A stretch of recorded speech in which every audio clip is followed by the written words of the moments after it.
जैसे ही इंडिया गठबंधन से ममता बनर्जी अलग होने का ऐलान करती है और उसके अगले ही दिन अलग ही तेवर में नजर आती है सीएम ममता बनर्जी। बिल्कुल व्यूअर्स, आपको याद होगा कि जिस तरह से ममता बनर्जी ने रामलीला के उद्घाटन के बाद ही उन्होंने बिल्कुल जो अपने शब्दों से निशाना किया, और वो कोई बीजेपी नहीं था, वो कौन था, वो इंडिया जो था, इंडिया का जो गठबंधन है वो था। और इंडिया गठबंधन को जिस तरह से निशाना करते हुए ममता बनर्जी ने अपना उनकी जो पूरी नाराजगी है वो उन्होंने जाहिर कर दी। जी हाँ, बिल्कुल इसी मंच से पार्क सर्कस मैदान में जब ये सद्भावना रैली समाप्त होती है और इसी मंच से इंडिया गठबंधन से अलग होने का ऐलान कर देती है सीएम ममता बनर्जी, और उसके अगले ही दिन जब रेड रोड में नेताजी सुभाष चंद्र बोस की जयंती पर पहुंचती है, वहां माल्यार्पण के बाद फिर से अलग ही तेवर में नजर आती है। दरअसल सीएम ममता बनर्जी ने नेताजी को लेकर बीजेपी पर हमला बोलना शुरू कर दिया। बिल्कुल व्यूअर्स, आपको याद होगा जैसे कि मैं इसके पहले आपको बोल रही थी कि इंडिया गठबंधन को उन्होंने निशाना साधा।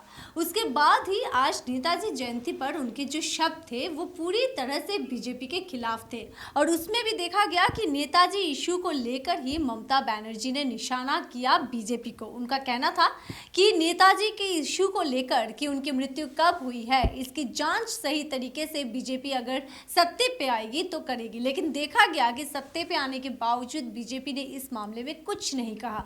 यानी कि आप बोल सकते हैं व्यूअर्स कि कल हमने देखा कि गठबंधन के एकदम विरोध में ममता बनर्जी, और आज वो एकला चलो जो नीति लेकर चल रही है, इस वक्त अनुमान किया जा रहा है उस हिसाब से अगर देखें तो वो अकेले ही बीजेपी पर भारी पड़ रही है इस वक्त। जी बिल्कुल, जैसे ही इंडिया गठबंधन से वो अलग होने का ऐलान करती है, बीते कल श्वेता हमने देखा था कि राम प्रतिष्ठा हो रही थी अयोध्या राम मंदिर में, दूसरी तरफ बंगाल में ही सद्भावना रैली निकाली जाती है, और इस सद्भावना रैली के दौरान एक और जो इंडिया गठबंधन के अलावा जो प्राण प्रतिष्ठा को लेकर जो लगातार बीजेपी पर हमलावर नजर आ रही थी, लेकिन इसी बीच उन्होंने एक नया हमला बोला था, वो था सीता को लेकर। जैसे कि राम को लेकर पॉलिटिक्स देखने को मिल रही थी, वहीं जो ममता बनर्जी है वो कहती है कि बीजेपी महिला विरोधी है। उन्होंने कहा कि सीता का नाम ही नहीं लेते ये बीजेपी लोग क्योंकि ये महिला विरोधी है, केवल राम के नाम पर ये पॉलिटिक्स कर रहे हैं। और इसी दौरान ममता बनर्जी इंडिया गठबंधन से अलग होने का ऐलान करती है। लेकिन बात अगर हम आज की करें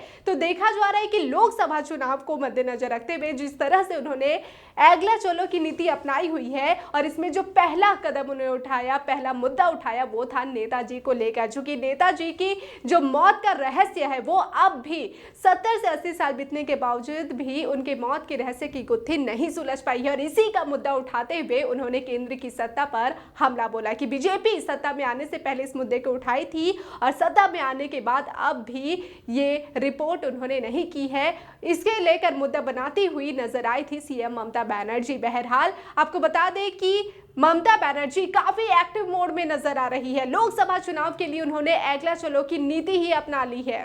बिल्कुल व्यूअर्स, और अगर देखा जाए तो ममता बनर्जी इस वक्त उनका जो टारगेट है वो है लोकसभा का चुनाव, और उसके मद्देनजर रखते हुए उन्होंने ऐसे ऐसे कुछ कदम उठाए हैं। इस वक्त जो स्ट्रैटेजी ली है तृणमूल कांग्रेस ने बंगाल में, उससे साफ है कि इस वक्त ममता बनर्जी एकदम सीधे सीधे वार कर रही हैं, और वो भी किसको, बीजेपी को। और उन्होंने कल ही जिस तरह से बोला, जिस तरह से निशाना साधा इस इंडिया के गठबंधन को, उससे साफ था कि अब वो अकेले चलने की नीति अपनाएंगी। और देखो सुहाना, अगर हम व्यूअर्स को भी दिला दे तो अभिषेक बनर्जी ने भी अपने एक ट्वीट पर या एक सैंडल पर एक कमेंट किया था, वो असम के रिजल्ट को लेकर उन्होंने कमेंट किया था, और वहां पे उन्होंने साफ तौर पे तुलना की थी कि बीजेपी जीत गई है, वो सही है, लेकिन अगर वोट परसेंटेज देखा जाए तो कांग्रेस के मुताबिक वहां पर टीएमसी पहली बार खड़ी हुई थी, लेकिन वोट परसेंटेज बहुत ज्यादा है तुलना में कांग्रेस के। यानी कि उसी वक्त से एक अनुमान लगाया जा रहा था, राजनीति से जुड़े हुए लोग ये बार बार बोल रहे थे, तो क्या कांग्रेस के विरोध में ही बोल रही है टीएमसी। और देखा गया कि ममता बनर्जी ने भी सुर मिलाया। अभिषेक बनर्जी ने 2 दिन पहले जो ट्वीट किया था उसी हिसाब से ममता बनर्जी भी कांग्रेस के विरोध में बोल रही है। यानी कि साफ एक तरफ जैसे इंडिया का गठबंधन तो पूरा खत्म होता हुआ दिख रहा है, क्योंकि अगर वहां पर ममता बनर्जी नहीं रहेगी तो देश की बहुत बड़ी जो नेत्री है जिन्होंने बीजेपी के खिलाफ, वो क्यों अभी हम उनको बड़ी बोल रहे हैं, क्योंकि बीजेपी के खिलाफ अगर किसी राज्य में विधानसभा चुनाव में जीत हासिल की है इस मुकाम तक तो वो है बंगाल। बिल्कुल, उस हिसाब से बहुत ही मुश्किलों में यहाँ पर एक तो दिख रही है कि ये गठबंधन है, और दूसरी तरफ आने वाले दिनों में हुए। जिस तरह से ममता बनर्जी अकेली चलो की नीति अपना रही है, तो आने वाले दिनों में गठबंधन का भविष्य क्या है वो भी अंधेरे में है। तो क्या ममता बनर्जी अकेली ही चलेंगी, ये बहुत तरह के सवाल अभी सामने आ रहे हैं। जी बिल्कुल, जैसे कि श्वेता ने बताया कि जो असम का ये जो मुद्दा अभी श्वेता ने बताया, आपको बता दें कि इससे पहले ही बंगाल के हालात ही कुछ ऐसे थे जो कि पहले से ही ये सवाल खड़े कर रहे थे कि क्या इंडिया गठबंधन से ममता अलग हो जाएंगी, क्योंकि हमने देखा था कि जो टीएमसी प्रवक्ता कुणाल घोष है वो अधीर रंजन चौधरी के खिलाफ बयान देते हैं, राहुल गांधी की न्याय यात्रा को लेकर भी आड़े हाथों लेते हैं, और ममता बनर्जी भी खुद एक मंच से ये ऐलान भी की रहती है कि अकेले ही काफी है बीजेपी को हराने के लिए टीएमसी।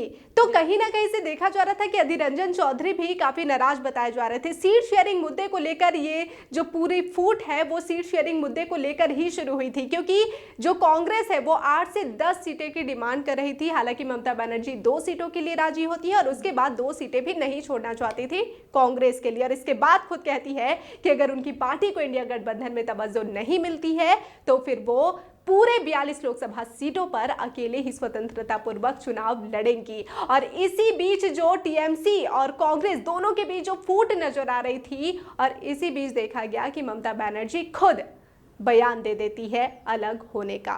और उसी बीच नेताजी के इशू को लेकर भी उन्होंने किस तरह से निशाना साधा, चलिए एक बार सुन लेते हैं। বিজেপি সরকার ক্ষমতায় যখন আসেনি বলেছিল আমরা এর রহস্য উদ্ঘাটন করব, তারপর সব হয়ে যায়, নেতাজিকে ভুলে যায়। নেতাজি একটা পোর্ট আর ডকের নাম ছিল, সেটাকেও চেঞ্জ করে দেওয়া হয়েছে। প্ল্যানিং কমিশন তুলে দেওয়া হয়েছে। প্ল্যানিং কমিশন যখন ছিল আমার মনে আছে, প্রতি বছর ইম্পর্টেন্ট প্রিন্সিপাল সেক্রেটারিদের নিয়ে, চিফ সেক্রেটারিদের নিয়ে আমরা মিটিং করতাম, কোন সাবজেক্টে কত টাকা দিতে হবে, কোথায় কোথায় প্ল্যানিংয়ের আমাদের চিন্তাধারা। আর আজ প্ল্যানিং কমিশন নেই, কোনো প্ল্যান নেই দেশের জন্য। প্ল্যানিং একটাই, প্ল্যানিংটা কিলিংয়ে চলে গেছে, প্ল্যানিংটা ব্রুটালিটির মধ্যে চলে গেছে, প্ল্যানিংটা হেট্রেড পলিটিক্সের মধ্যে চলে গেছে, প্ল্যানিংটা সেই ডিভাইড অ্যান্ড রুলসের মধ্যে চলে গেছে।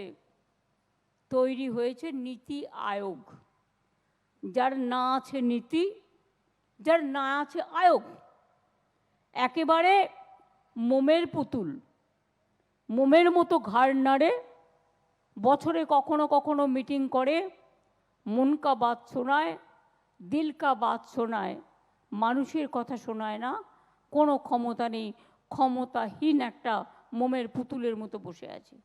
सुना आपने व्यूअर्स कि ममता बनर्जी ने पूरा एकदम निशाना उनका था आज बीजेपी, और उसी बीच उन्होंने ये जो बातें कही, इससे साफ है कि एकला चलो नीति में बहुत ही आगे तक बढ़ रही है ममता बनर्जी। लेकिन आने वाले दिनों में लोकसभा चुनाव के पहले किस तरह से पासा पलट जाए ये तो हम भी नहीं जानते हैं। तो उसके लिए आपको देखते रहना होगा डिजिटल खबरीलाल, क्योंकि हम खबरों के अंदर की खबर आपके सामने लेकर आते हैं। इसलिए YouTube पर हमारे चैनल को सब्सक्राइब करना ना भूले। देखते रहिए खबरीलाल, खबरें आपकी, नजर हमारी।